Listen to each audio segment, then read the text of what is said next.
Hello dear children, welcome to your SST class. Today we are going to start our new chapter of SST, chapter 6, the water we drink. Let's start the chapter. We know that water is very important for us, for animals and for all living beings, and we cannot live without water. We know that water covers 71% of the earth's surface. That is why our earth looks like a blue ball. 96.5% of this water is found in ocean and seas. This water is saline in taste or salty in taste. That is why we cannot use this water in our daily needs. So very less water left which we can use for drinking. We need water for many activities like drinking, cooking, bathing, washing and for many other purposes. Water is required by farmers to grow crops. Plants require water to prepare food. Water is also used to generate electricity, which is known as hydroelectricity. Do you know, children, that there is three forms of water? The first is solid, like ice, liquid and gas. Water present in nature keeps changing its form.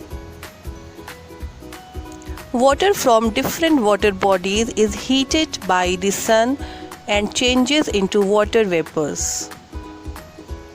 Water vapors then cool down and form small droplets of water. These droplets join together to form clouds, which then fall down on the earth in the form of rain. The rain water again flows back to the water bodies. This cycle is known as the water cycle. Let's know a little bit more about the water cycle. Let's study water cycle. When the sun shines, water from ponds, rivers, lakes, seas, etc. evaporates and changes into water vapor. In the sky, it condenses to form small drops of water. These small drops join together to form clouds. When the water droplets in the clouds is heavy, they fall on the earth in the form of rain. This continuous flow of water from the Earth's surface to the atmosphere and from the atmosphere back to the Earth is called water cycle in nature. And the process by which water changes into vapors due to heat is called evaporation. And the reverse is condensation. Condensation. It is the process by which water vapor turns into droplets of water on cooling. So, weather is an important part of our lives and one that we cannot control. Instead, the weather often controls how and where we live, what we do, what we wear, and what we eat, and sun, wind, the clouds and the rain are all factors that can cause changes in the weather. Sources of water. Rain is the main source of water. Rain fills ponds, rivers and lakes, which is called as surface water.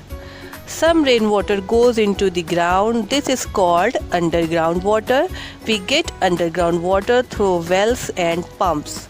In cities, water reaches to our homes through pipes and taps. Children, do you know Antarctica is the world's biggest freshwater reservoir? It contains 70% of world's fresh water, which is very big thing. Purification of water. Water gets polluted when it reaches plains. Human activities make it dirty and unfit for further use, as we read in previous chapter in water pollution, that we human makes the water dirty by our wrong activities. So we have to make it fit for our use by purifying it. We can purify water at home by filtration, adding chlorine tablets, boiling it. Do remember, water should be stored in clean containers. Stored water should always be covered. Drink water from a clean glass. Save water. Water is so precious that we should save each and every drop of it. In some villages, people still have to get water from far off places. We should take a step to conserve water. How we can save water? By following these steps. To save water, turn off the taps when not in use. Means when you was washing your face or brushing your teeth, don't waste water. Just turn off the tap when you was brushing your teeth. Check leakage of pipes. Adopt rainwater harvesting. Take bath with a bucket. Don't use tap for bathing. Recycle water. Don't waste water. Whatever water is used, you can use them for harvesting or for plants. So children, here your chapter 6 has been finished. Read it and understand it. Thank you. Have a nice day.